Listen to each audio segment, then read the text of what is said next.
y a Narcos. Estamos terminando este mes de agosto y antes de terminar es súper importante revisitar una historia que tiene en el mes de agosto momentos súper claves. Fue hace 4 años que a comienzos de agosto se encontraron los restos de Ámbar Cornejo. Fue a comienzos del mes de agosto también cuando tuvimos que dar la noticia de la detención de su madre y del hombre que vivía con ella, que fueron los responsables de su asesinato. Una historia súper dura, súper triste, que nos tuvo a todo el país movilizados, que hizo una cantidad de llamados ciudadanos a decir no estamos todas, falta Ámbar, y que fue desentrañando de a poco una realidad que nos golpeó como sociedad, que golpeó al Poder Judicial, que nos hizo pensar en las leyes de nuestro país, pero sobre todo en la decadencia y en la maldad humana. Todo eso y más forma parte de La Niña Ámbar, crónicas de horror de un psicópata y las fallas del Estado, un libro de Ivonne Toro que se publicó hace un tiempo, que nosotros la verdad ya lo habíamos leído, estábamos todavía asimilándolo, yo creo que todavía estamos un poco en ese proceso, pero por lo mismo agradecemos mucho a Ivonne que estés aquí con nosotros para poder compartir también con la audiencia esta historia que, si bien lo decíamos fuera de micrófono, es súper dura, es difícil, hay que tomársela con pausa, es también tremendamente necesaria. Muchas gracias por estar aquí. Muchísimas gracias a los dos por la invitación. Hola.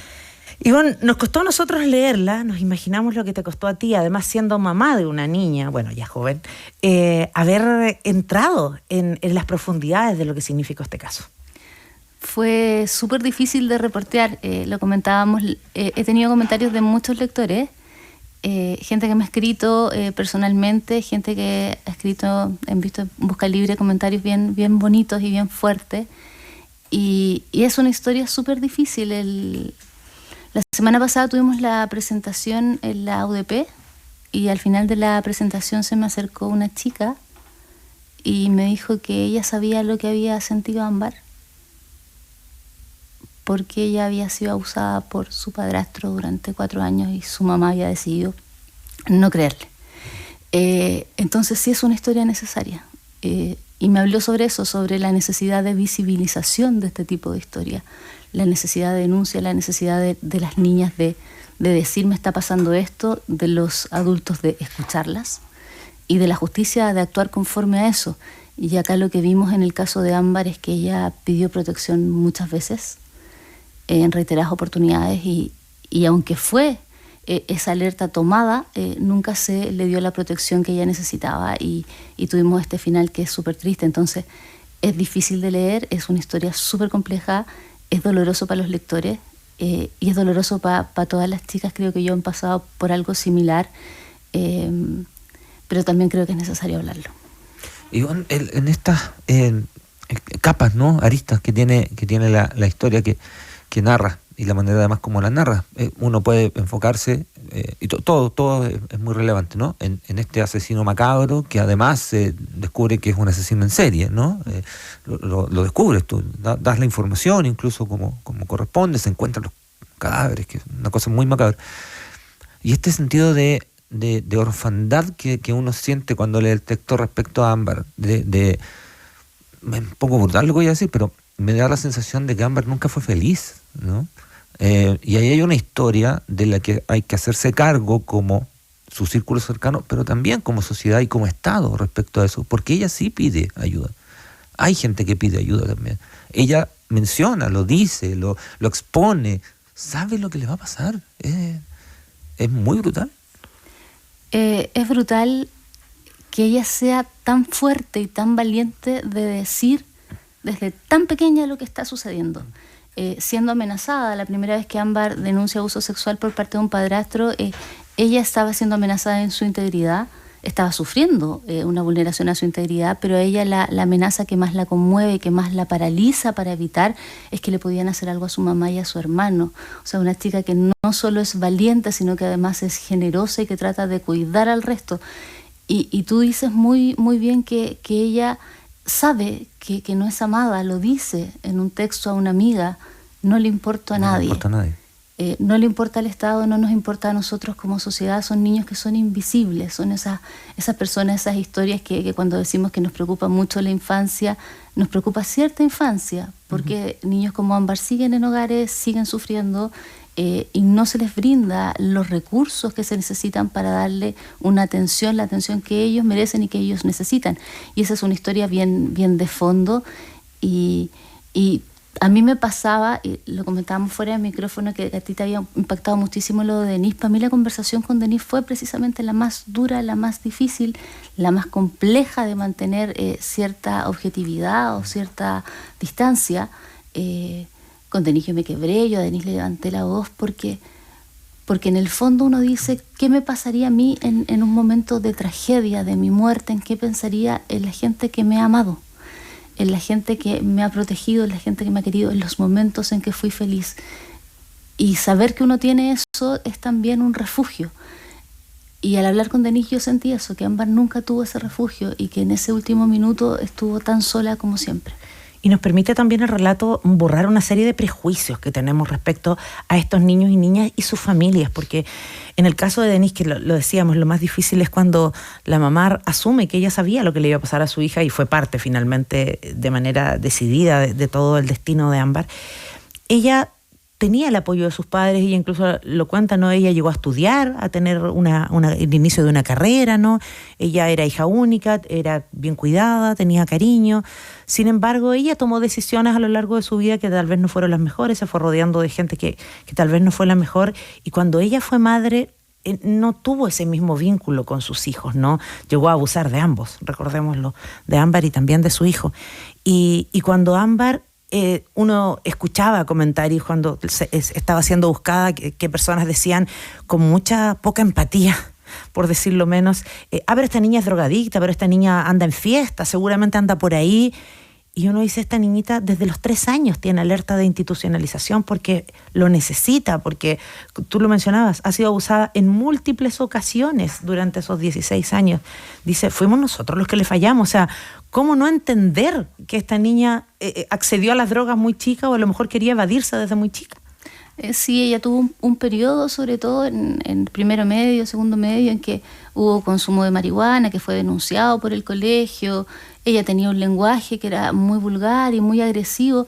Y yo me pregunto, ¿qué esperas? O sea, ¿qué habrías sido tú con esa historia de abuso, de abandono, de desamor, de agresión, de que cada vez que alguien te quiso cuidar, tu madre luchó porque no te cuidaran y por llevarte nuevamente a ser abusada por su pareja? Yo no habría sido Ámbar. Yo no habría tenido la fuerza que tiene Ámbar, por ejemplo, cuando el último año ella dice, hasta acá, yo voy a cambiar, yo voy a ser una niña distinta, voy a seguir estudiando. Cuando le dice a una trabajadora Estaba social, haciendo las cosas bien. No quiero ser más huevada, le dice con esa expresión, yo quiero una vida distinta. Y qué fuerza para eso. Y es súper fácil juzgar todo, porque es muy fácil juzgar al otro, ¿no? Como esa tendencia que tenemos como sociedad al escarnio más allá de la justicia. Es súper fácil.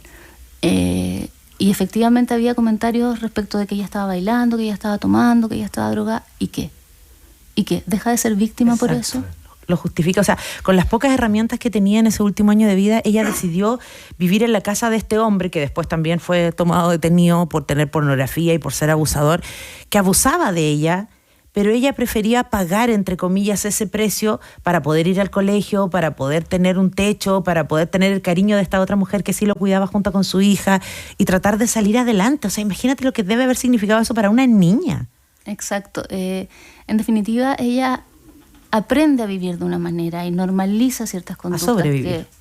A sobrevivir, a tratar, es una sobreviviente, tienes razón, a tratar de sobrevivir, y encuentra un espacio de amor en Maritza y su hija, que ella lo escribe, y ese espacio de amor se aferra porque es lo único que tiene, y está dispuesta a que este hombre, que es muy mayor, la abuse por estar con este cariño que nunca ha tenido, que lo tuvo un minuto con su abuela, que lo alcanzó a tener un poquito con su papá, que lo tenía de repente con sus amigas, pero sobre todo es tanta la carencia que es como que te den un vaso de agua y el agua puede que esté tibia y esté mal, pero está ahí en el desierto y necesitáis eso para sobrevivir. Y ella se aferra muchísimo a ese amor. Y esa sensación de desamparo, de tristeza de una niña muy abandonada, muy sufrida, muy maltratada, está presente en todo el libro y es lo que fue su vida, su historia. Es definitivamente un libro que se enfoca, ¿no?, en la víctima. en las víctimas. Y eso es súper relevante, porque de pronto uno tiende como a enaltecer a los victimarios, ¿no? Se hacen como famosos los asesinos y esas cosas, ¿no? Son como leyendas. Y en ese mismo sentido, ¿cómo fue para ti el proceso, digamos, de esto que uno puede intuir pero que no sabemos, el proceso de conversar con tipos como Bustamante, ¿no? ¿Cómo te fuiste dando eso? Tú decías, yo le levanté la voz a Denise, me quebré con ella. ¿Cómo era con estar al frente de un tipo que es un asesino serial, digamos? Sí, yo me preparé bastante para hablar con él, al menos en lo teórico, porque humanamente es como cuando tú sabes lo que tienes que decir y que hacer, pero aún así está la emocionalidad que cuesta manejarla. Pedí ayuda profesional y también me rodeé de gente que quiero y que me quiere mucho. Estaba mi mamá, estaba mi hija, mi mini comité editorial personal, que eran mis amigos y gente que amo y que es fundamental en mi vida, que está la Maca García, el Eduardo Olivares, la Jimena Jara, Pablo Asadre, que fueron parte de todo este proceso y que fueron escuchando todo lo que yo tenía que decir cada vez que tenía pena, cada vez que tenía que tomar una decisión. Y estaban también los editores que hacían su pega profesional, pero también de acompañamiento, Jorge Rojas, el Alberto Llanos, que hicieron una pega súper importante, súper buena para mí. Y mi editora de estilo, la Andrea, que al final me decía, esta historia es tan difícil de leer que no hables periodísticamente, no hables periodístico, hablarle a la gente y no digas requerí, no uses 500 sinónimos, di que pediste algo, porque ya esta historia ya te cuesta leerla, no le pongáis más reparo. Entonces, claro, tenía gente que me ayudaba muchísimo y me preparé para hablar con él. Y a esta gente le iba contando siempre, a estas personas que quiero, les iba contando siempre todo lo que iba pasando para que de alguna manera me apoyaran. Y teníamos la misma discusión y por eso hago mención que mencionaste tú respecto de cuál es el protagonismo de Bustamante. Bustamante sí tiene un protagonismo súper importante en el libro, pero yo sí quise rescatar a las víctimas y que ellas fueran, más que víctimas, personas que vivieron una vida. Y en el caso de Verónica y Kenito, una vida feliz. Y en el caso de las últimas dos víctimas, Eduardo y Elena, me tocó súper fuerte el tener que decir los delitos que él había cometido y confesárselo a una parte de la familia que no sabía y que tenía otra imagen de él y que sufre mucho con esto. Conversar con Bustamante me hizo tener pesadillas, todavía las tengo, las manejo cada vez mejor. Conversar con Bustamante fue difícil, fue duro porque era una especie de traducción. Yo hablo muy mal inglés, manejo muy pocas palabras y me ha tocado ir de viaje por la empresa en la que trabajo y hay alguien que te ayuda con la traducción. Tú en Japón hay alguien que te dice, está diciendo tal cosa, y esa traducción mental me la tenía que hacer yo con él y tratar de que lo absurdo que era, lo duro que era cuando él, yo sé que leyeron el libro y por eso lo puedo comentar con ustedes de esta manera, cuando él relata lo que hace, por ejemplo, con el cuerpo de Ámbar, con una frialdad de compararla con un carnicero haciendo su labor. Yo logro mantener distancia, pero sobre todo logro traducir que a eso a él no le pasa, no le ocurre nada, porque a él no le ocurre nada con nadie, porque es incapaz de sentir y de ver al otro como una persona. Y cuando le digo en esta situación que uno es persona y quieres ver al otro como persona, le digo, no te pasa nada porque estaba la niña ahí, estaba la niña muerta, y él me dice, sí, obvio, miedo a que me descubrieran. Vuelve a sí mismo porque a él lo único que le importa es él. Claro. Siempre, y siempre vuelve a sí mismo.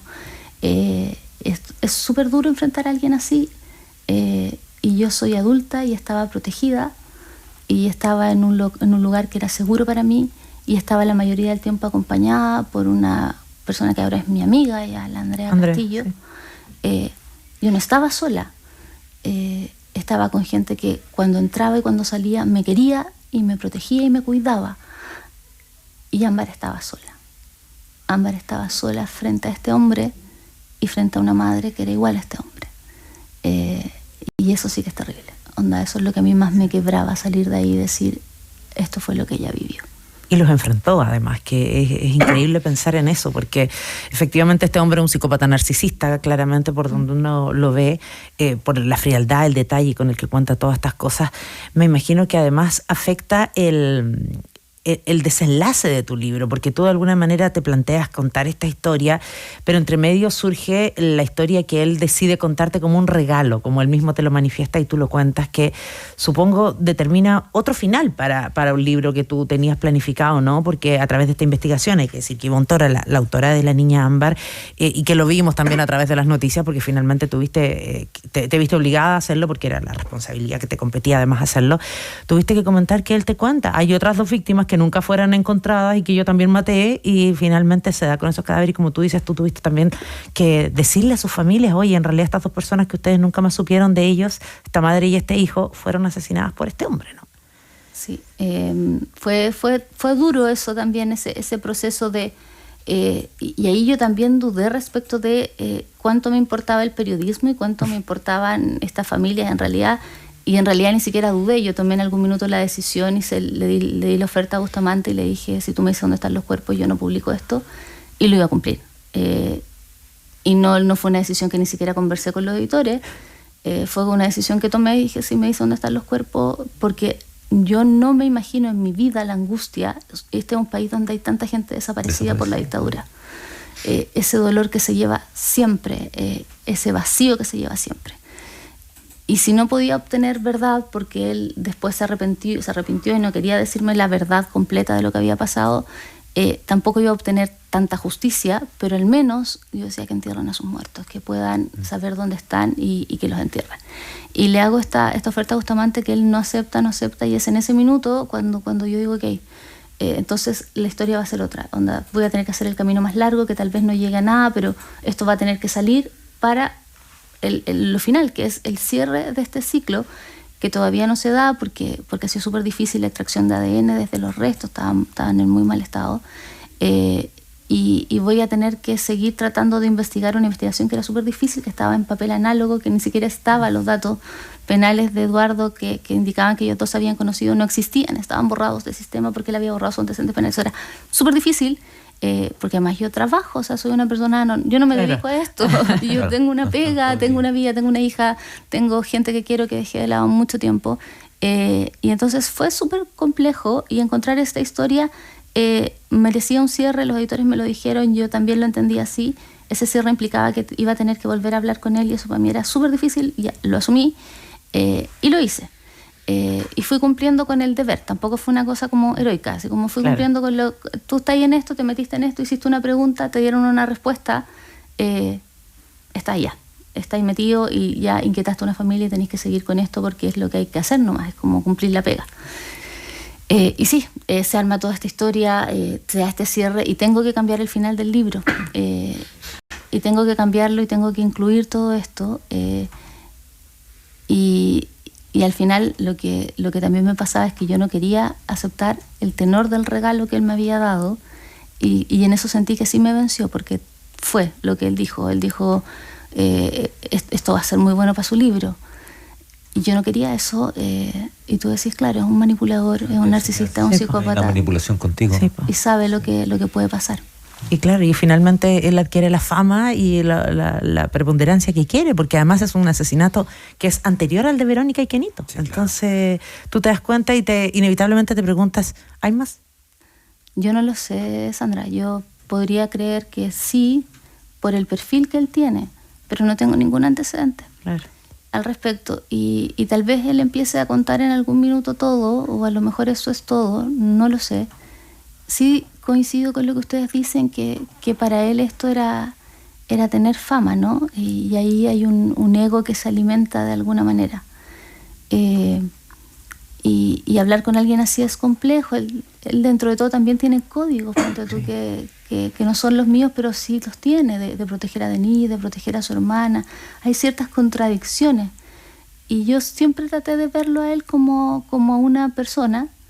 Y sí me daba pena que una persona esté 24 horas solo en una celda de 2x3, y que la prisión no sea solo la prisión, sino también el pasar frío, el no tener pasta de dientes.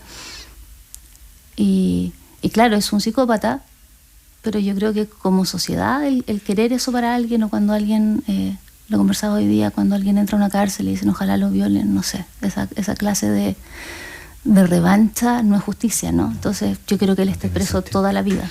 Claro. Uno no quiere caer en eso porque no quiere asimilarse además con ese tipo de personas, ¿no? Claro. Pero además, Ivonne, aquí tú te preguntas algo que es las fallas del Estado. Sí, eso debe ser. El Estado o el no Estado, ¿no? En la presencia o no presencia del Estado en el caso de Ámbar y de varias personas en el libro, en realidad. De ella muy ilustrativamente. Y de Bustamante en temas de aplicación de justicia. Exacto. Claro.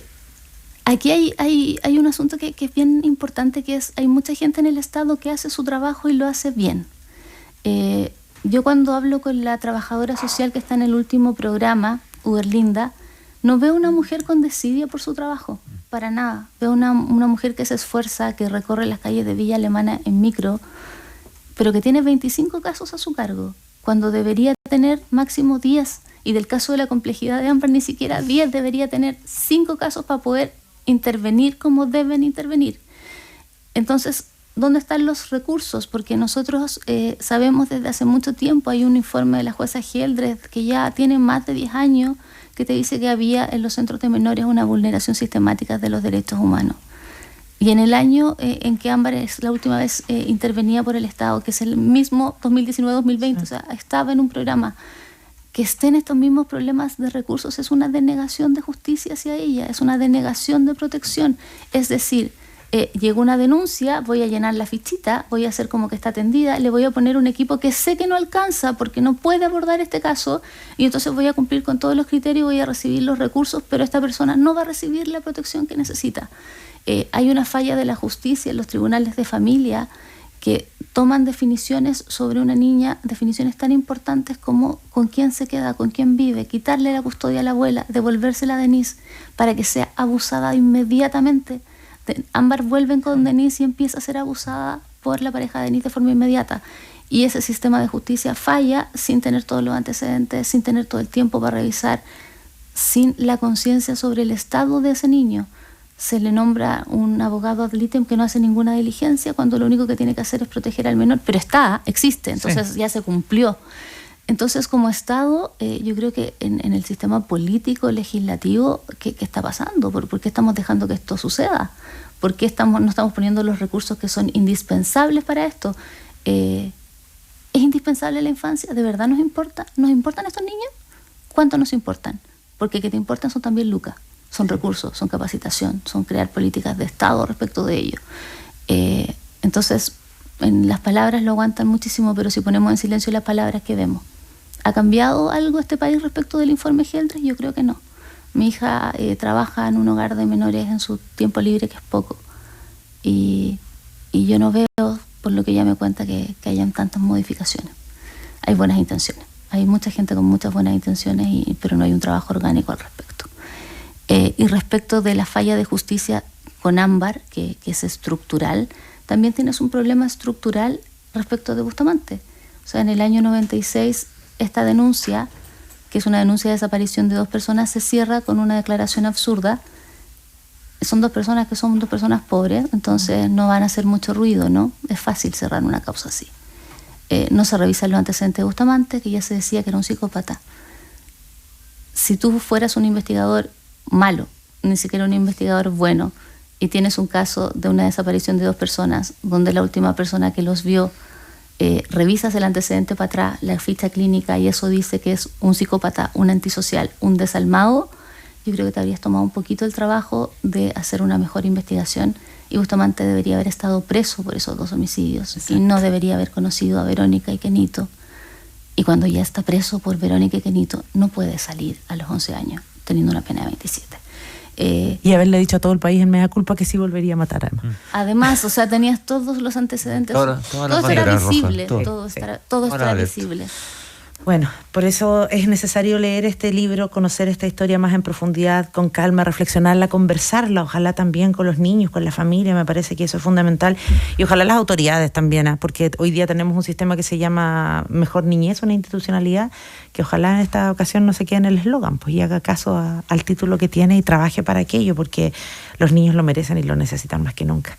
Los expertos dicen que solo cambia el nombre, por si acaso. Exactamente, hasta ahora por lo menos así parece que va la cosa. Muchas gracias por este libro y por haber estado aquí. Muchísimas gracias por su tiempo. Que esté muy bien.